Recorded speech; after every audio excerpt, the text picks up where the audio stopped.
Er wordt al meer dan een uur om werken. Hoewel deze winterdagen de bouw stilheid, binnen belangstellenden op de Hazenwerf deze week welkom. We proberen ook alles eigenlijk in de authentieke manier uit te voeren.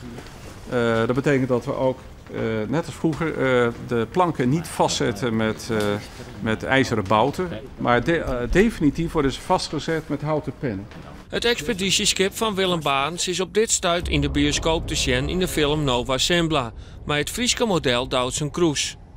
Ek Haas had zijn oordeel in deze film. We zijn ook vrij snel bij elkaar gekomen. We hebben heel veel kennis ook uitgewisseld.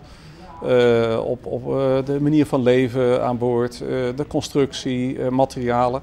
We hebben ook voor delen van het schip die zij hebben nagebouwd voor in de studio, hebben wij de materialen al vastgeleverd. Van het schip van Willem Barens binnen geen bouwtekeningen maken. In die tijd waren skippen op het eer gebouwd. Dus kunnen de bouwers in Haas al op tekeningen en het verslag dat doet hij het maken is van de reis van Willem Barens.